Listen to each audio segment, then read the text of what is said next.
Hello, hello, hello, and welcome to my YouTube channel. My name is Jameelah, and I am a master manifester, and I'm sure you are too because you're watching content like this. The name of this channel is Holistic Manifesting because I believe in a whole body, whole mind, and whole being experience when it comes to manifesting these amazing lives that we're choosing. What I'm discussing in this video is giving up. And more specifically, when it comes to giving up is when we don't understand the whys behind the thing that we're doing. I think that sometimes we might beat ourselves up and we might tell ourselves that we are procrastinators or that we don't know how to complete things in life or that we like shiny things. You know, people used to always say that every time something shiny and new pops up, we jump from one thing to the next. You may see people do this in relationships a lot. Like, you know, every time you look around, there's a new person. You know, I'm not dumping on anybody who's doing that. But what I mean is that it's an idea that there was something so wrong with what you were previously doing. It's like, let me give up on this connection and go get a new one. And then sometimes if you sit back, I will say this, and I've said this in videos before, the people that you have been bringing in and bringing out, they've been kind of all the same people. And I've seen this firsthand. It's like you witness it. It's like it's been the same kind of people coming in and out. So there's something that we're not dealing with ourselves when that becomes like a pattern in our lives, right? And we can even see the same thing. I've seen this with myself when it comes to like career related things. And I try my best to stick around in certain places for some time. And it doesn't always work out, but rarely is it a negative experience. Rarely is it a negative experience. But if it is a negative experience, it was just like the other negative experience because it's something in me that needs to be tapped into. And it's not necessarily the environments, it's more so me and how the environments can impact me and me not being able to outgrow whatever that impact is. And when I experience it again, it's the same outcome in different places. So I could easily sit around and say, oh, you just give up on things, you know, you barely even try. But what stops me from going down that dark road is the idea that I know my whys for the most part. I'm not gonna say I know my whys all the time, but I know my whys when it comes to what I'm getting involved in and what's working and what do I want to create in my life.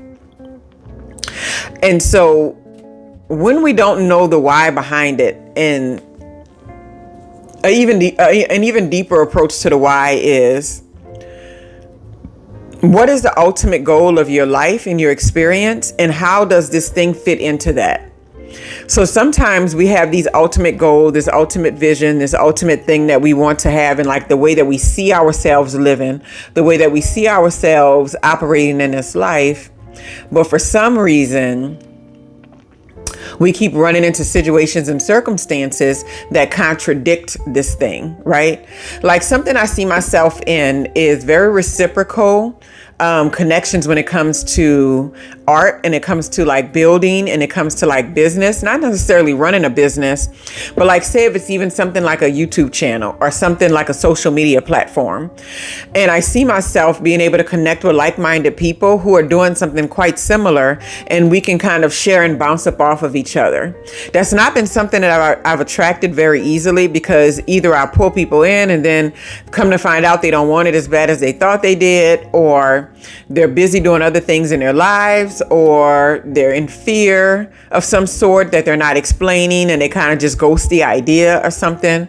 Or either I brought people around or brought them in and they don't show reciprocal appreciation. And so you'll like, you know, have conversations with them and I'm like, oh, I looked up your stuff and I saw that you were working on this. I saw that you wrote a book about this. I saw that you were, and I was thinking about my background and like, I've done some kind of work like that and I appreciate this about you or whatever.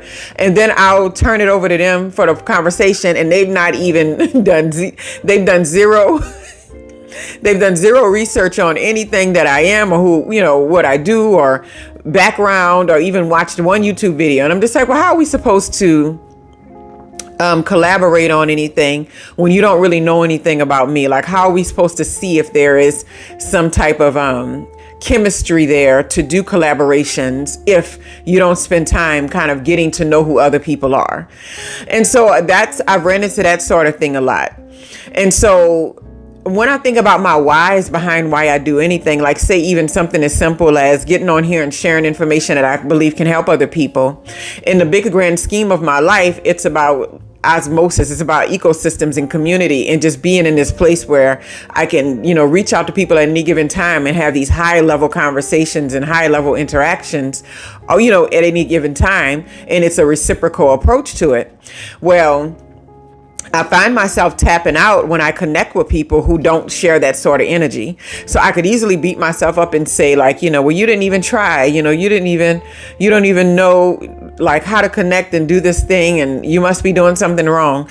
Well, maybe that's the case. But when I can see it a mile away early on now, I don't go further with it.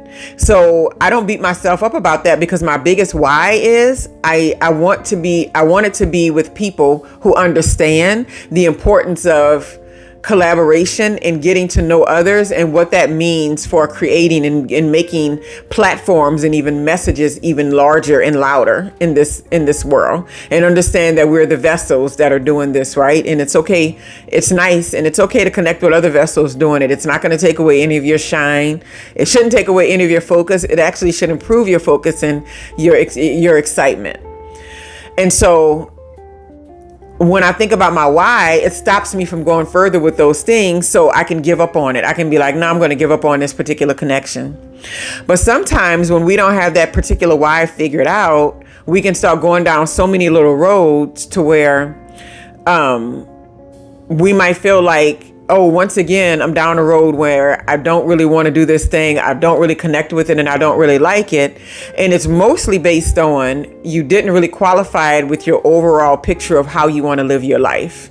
You didn't truly qualify it with that. You sometimes be looking at an opportunity, or a person shows up, or, oh, this is really, really common I've done this for romantic relationships and stuff, and they're very good on paper, and they seem to be good camaraderie. They do enough well that you're just like, oh, this is nice. But when you look at the really big picture for how you want to live your life and what you want it to be, and like if you want it to be you want to live a very generous life where there's generosity flowing back and forth, where there's a limitless abundant mindset always around all the time. That's not going to say you're going to hit all the goals, but there's always a limitless abundance mindset. There's not a doom and gloom preaching all the time, where there's some structure, but there's not like, you're not weighed down with practicality. That's kind of like the mindset I like. But I've ran into people who are very bogged down by scarcity mindset or practicalities and stuff like that I don't necessarily deal with. And so people are like, well, opposites should attract, but that's not always the case. They may attract for a while, but then what I heard this relationship person say a long time ago, opposites do attract, but eventually somebody's going to try to get somebody to be more like them. And I'm like, I've seen that enough to know that is true. And I'm not saying this is true for everyone, but it's been true many times. But so I've left those different types of connections. When I looked at the overall big picture of my life, I'm like, would I want somebody around who does not support my this or that? Would I want somebody around who's not this, sort of this type of mindset long term? And then you can kind of say, I know what my why is and why I'm living this life and why I do what I do. And so I'm gonna have to let this thing go. But if we're clear about that stuff ahead of time, as clear as we can possibly be, we're like why we're actually operating the way we are, then even when something shows up and it's bright and pretty and beautiful and exciting and fun, we don't necessarily just jump on it because we know that it doesn't fit into the lifestyle or the life that we want to create. Right? I've done this when it came to career stuff and jobs and things like that. I mean, this was even recent. And I was like, oh, I'm going to go do something else. And the person called back and say, what are you going to go do? We can match it. I'm like, nobody's ever asked me to match anything before. So this is a new level of career.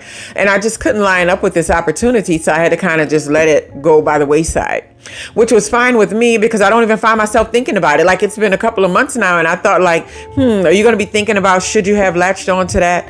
And there's nothing in me that's just like, you missed out on something. And I've been like this several times in my life, because when you get really clear on the whys behind the way you operate, your modus operandi, that's a good word for it, a good phrase for it. When you get behind that part of yourself, then you don't really get caught up into, oh, I let this thing go and I let that thing go. You let it go for a reason because it did not meet the standard of your why for this particular, given moment, right? Anyway, why so many people give up on things and beat themselves up about it and not really focus on the bigger reason behind it is mostly because the why doesn't line up with who they are. And even if they haven't articulated that or really specifically laid that out and said, this is how I want to live, this is the type of interactions I want to have, these are the kind of people I want to be connected to, this is the type of, home environment I want to, I want to live in, all these sort of things, when it doesn't fully resonate, there's going to be some, nope, that's not it. So know the difference between when you're just giving up on something and you don't really have a rhyme or a reason behind it. But sometimes we're giving up on going the wrong direction. We're not giving up on the total big picture goal of our life. We're giving up on taking the wrong trajectory that we're going to have to clean up later and then get on the right trajectory and sort of fix. So that's kind of what it is. And then I also think there can be a messy space to where we give up on things a lot. And it's primarily because the whys are not fully established.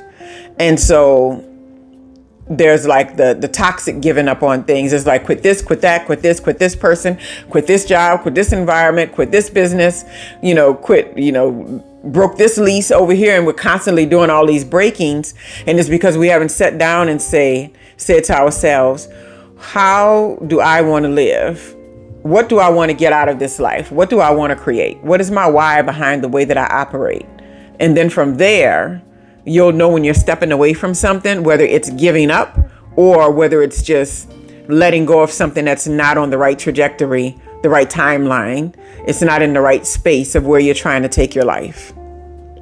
Anyway, I hope you all have a wonderful, wonderful, wonderful day.